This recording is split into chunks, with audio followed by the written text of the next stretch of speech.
Welcome back, everybody, to the Wandering Samurai Study, in which we review and analyze every single act told in Rurouni Kenshin. And today's act is Act 57, Meiji 11th, May 14th, afternoon.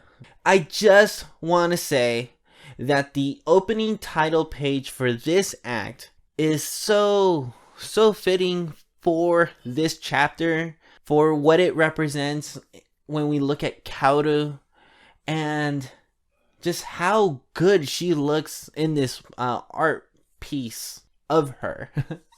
I really like it. She has her back towards us, kind of like symbolizing that she's not feeling secured in her, I guess, her approach to the rest of the world, that she has to have her back towards us to kind of like shy away. But then she's also looking down, and looking down is just her like this inner turmoil that she's feeling through all of this. I think that the painting or the picture it's so Japanese in its aesthetic, which is, I mean, obvious, it's a Japanese story, but it's also just so appropriate to this chapter. I don't know, just wanted to take some time to talk about it.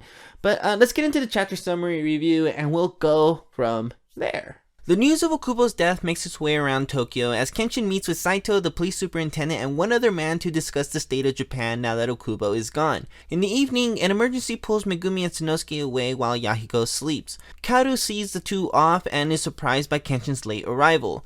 Kenshin tells Kaoru of Okubo's death being linked to Shishio. He thanks her for giving him peace since he's arrived, and while uncertain if he can defeat Shishio, he insists on trying. Kenshin hugs Kaoru goodbye, walks off into the dark night, now on his way to Kyoto.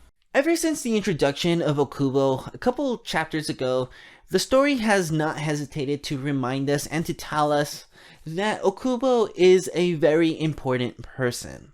Right from his very introduction, the way that he walks in, that the person walking into the room just a couple chapters ago was not the average, just not the average person. And so even when like characters like such as Yahiko, who doesn't know who he is, kind of like acting as a surrogate of the audience, it like just serves to really highlight and really emphasize that Okubo is an important person. And you can feel that in this chapter as well. The fact that this chapter takes place on the exact same day that Okubo died. It's not that they fast forwarded to another day or anything. It's literally just the afternoon after the morning of what had happened. There are newspapers out there spreading the word of Okubo's death. Okubo's death is a really big deal. But it isn't until we find ourselves in this chapter where Kenshin is having his meeting with Saito, the police superintendent, and this other person, where we find out how truly important Okubo was, why his death is so pinnacle to the foundation of the Meiji, and what his plans or his vision for Japan is. We find out here that Okubo had his sights on making Japan a nation state. The prior form of the oligarchy in Edo or even in Meiji is kind of done with, and we start to see a more modern form of government and a more modern form of a country in these times. He was definitely trying to transform the way Japan worked and the way Japan inside its borders operated, and I think that it was a pretty noble goal. But it also explains why the superintendent policeman was so adamant about the success of the Meiji government, why he got into that fight with Sanosuke a couple chapters ago. It's because Okubo was trying to get Japan to transform. And now that he's not here, now that the architect of this vision is no longer with us, Japan is kind of left up in the air.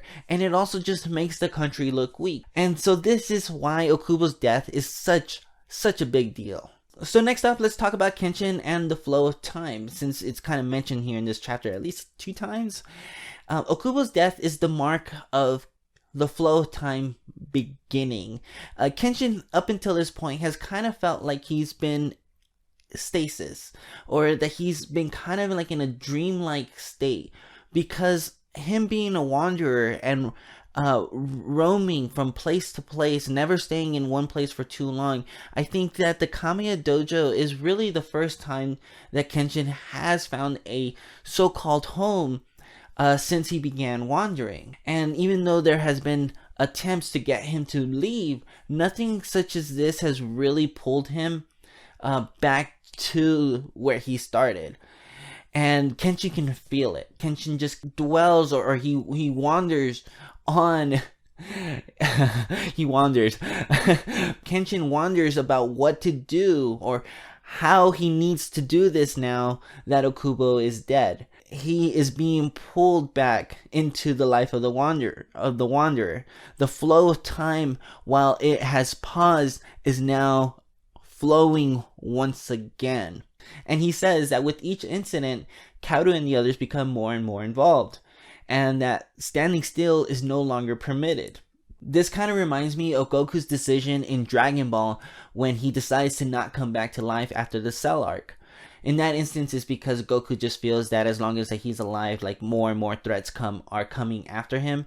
But in the case of Kenshin, it's because he holds the title of Batosai, that he is just a different type of swordsman, that it calls people towards him, whether he wants to or not, whether it's to save the world or to be dealt with. And because Kaoru is the catalyst of Kenshin being able to stand still, or the flow of time being able to stand still, he feels the most gratitude and the most love towards Kaoru. And I think that this is the reason why he chose to say goodbye to her, because all of this started with her.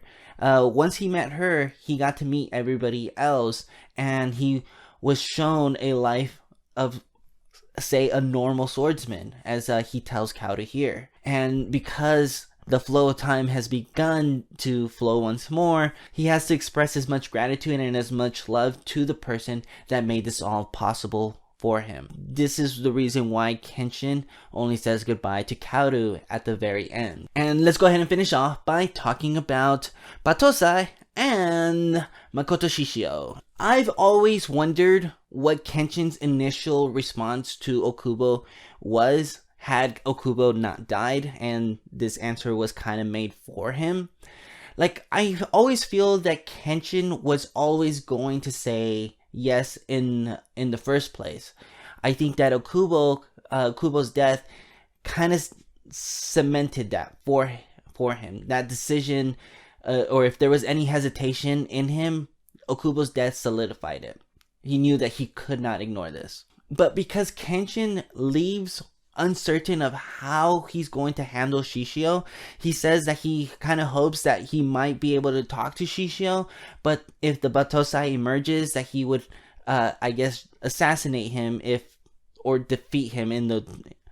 Defeat him is the words that are used in the chapter, but he says to assassinate him. And when Kenshin is having that discussion with Kaoru, he says that the very first time, the Jinei situation, Batosai only emerged because he was trying to save Kaoru. And because he heard Kaoru's voice, he was able to stop and return back to his normal self. But in the situation with Saito, Batosai emerged solely to defeat Saito.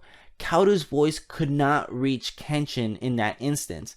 And that's why he's worried and he's uncertain of how he's going to defeat him.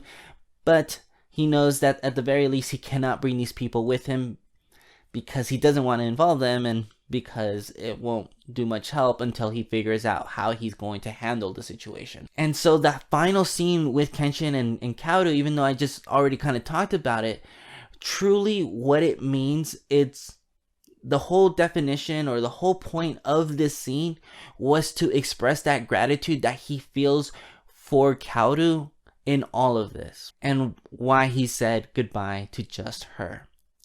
Because he doesn't know what he's going to do, but at the very least, he's thankful that he got to meet Kaoru.